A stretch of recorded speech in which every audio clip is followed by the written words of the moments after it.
Hello, my name is Michael Ramage, and welcome to 10 at 10. 10 at 10 is brought to you through a partnership between Murray State University, Grow West, the Technology Council of West Kentucky, KY Innovation, and our local partner, Sprocket Innovation in Paducah, and the Kentucky Innovation Station in Madisonville. So last week we started to answer the question, why are unique passwords important? We wanted to talk through there. You always hear that it's important to have unique passwords for every website, but why do you really need that? Why is that really something that matters? And last week we started talking through hashes and how passwords are stored, and we'll talk a little bit more about that today because it's part of the answer. But the second part that I alluded to when we were talking about the answer, when I alluded to the dark web, that part of the problem, part of the answer has to do with the dark web and what's out in the dark web.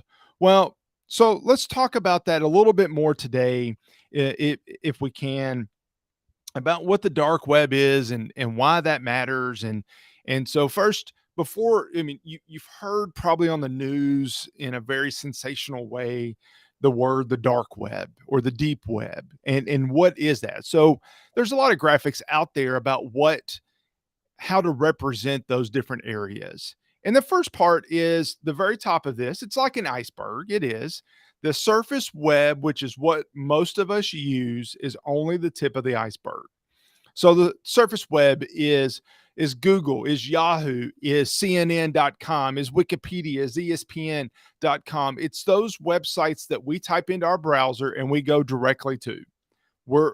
That's what we know as the web. If somebody asked you to give me an example of a website, you're going to say something most likely that's on the surface of the web, or the surface web is what they call it.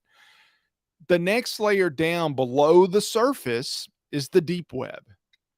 Now, the deep web is a lot of things that are available on the internet, but maybe things that you can't go to directly. For example, your banking information or your medical information. If a doctor wanted to bring up your medical information, they would log into a system, probably with a VPN, but they would log into a system. They could do it remotely, put in a username and password, and then they would be able to bring up that information. Now, your medical information is not something that I can go to directly. It's something that has to be logged into and gotten through, a couple of security steps to get to, hopefully. I think another example is I'm at a university, college transcripts. If you wanted to see your college transcripts, you could probably get to them online, but you would have to log in and verify your identity, and then you would be able to get to it. It's not something that you can go out, put in a URL and directly go to. You're going to have to go through a couple of steps. Those are examples of things on the deep web. It's things that are available on the internet, but perhaps not directly like we're used to having. And then the bottom level is the dark web. The dark web's a different animal. The dark web is much more complicated, and there's a lot of illegal activity that happens there. So the dark web, if you hear the term Tor, which is stands for TOR, stands for the onion router. The idea of the onion router was created because people wanted to be anonymous. If you are someone that really values your privacy, then maybe you don't want people to be able to see what you're doing on the internet. Even if you're going to CNN.com, maybe you don't want people to know how often you're reading articles on CNN for whatever reason. That may be a bad example. But if that's the case, then the Tor browser anonymizes you so that you can do things anonymously on the internet. So that's kind of how it started. But then the idea came, well, then that means we could create a website that's anonymous. And what if we could post information online without people truly being able to track us? Even if you have a Twitter account that isn't your real name, somebody is able to track you. Somebody is able to connect it back to you.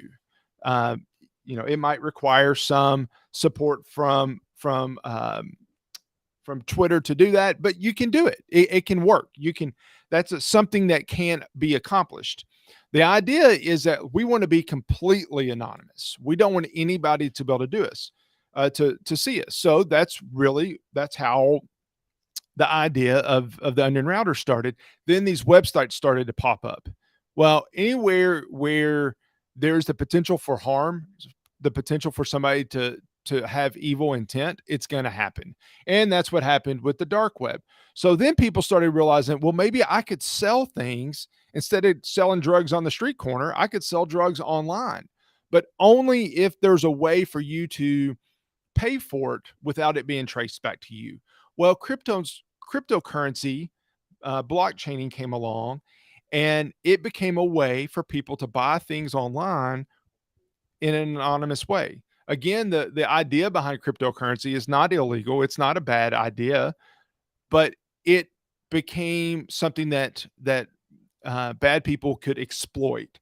You may have heard the term Silk Road. Silk Road was a browser that was, or a online marketplace on the dark web that was busted by the FBI some number of years ago. And you could buy drugs, you could buy weapons, you could buy hitmen, or hire hitmen on this marketplace. There was a lot of illegal activity that you could do on Silk Road, and the FBI was able to take down that website. But even today, there are marketplaces where you can buy illegal things. You can rent a hacker, you can buy ransomware. That's how a lot of the ransomware is being deployed today, in a thing called ransomware as a service, where you're able to buy and pay for these criminal gangs to do it online for you. So you're able to do all these things.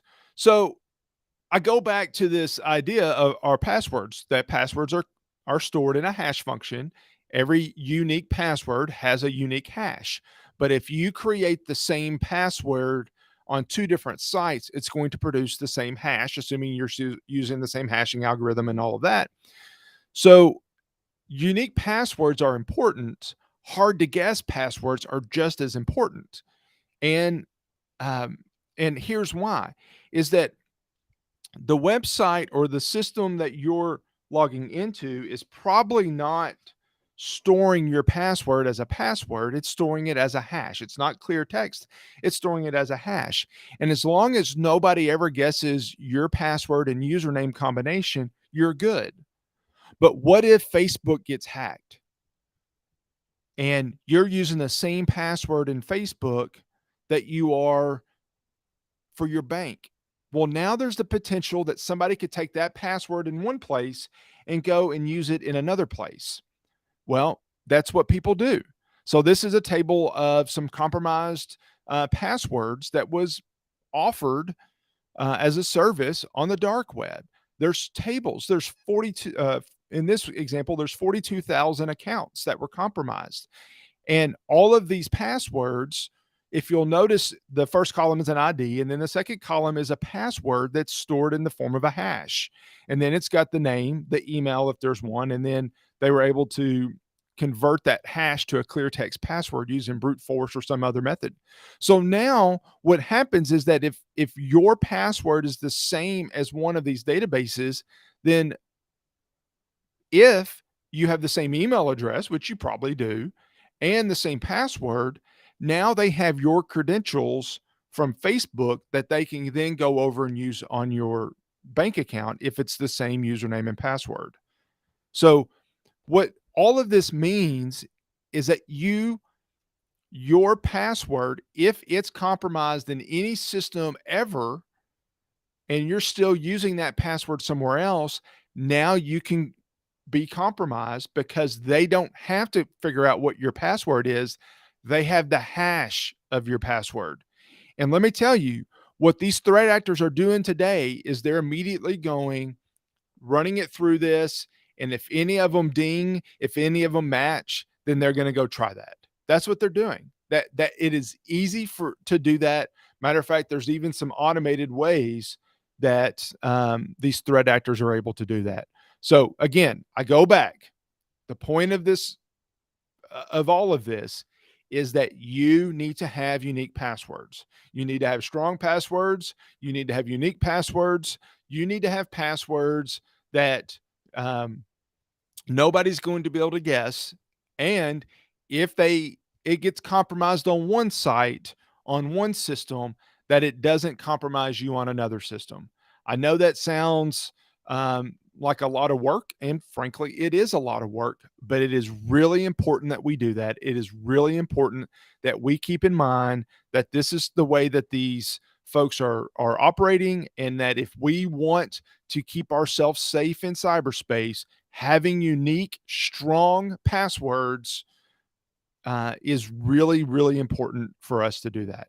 So I hope that explains when you hear a cybersecurity person say you need to have a unique password, you need to have a unique password. This is part of the why. It's because we want you to be safe. And it is a lot more complicated than a lot of folks want to get into, and frankly, a lot more complicated than a lot of folks understand. But it is really important for us to have unique, strong passwords.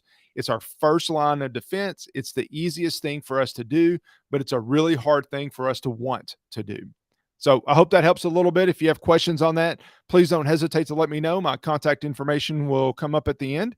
I appreciate you joining us today on 10 at 10, and I'll see you next week right back here on 10 at 10. Thank you.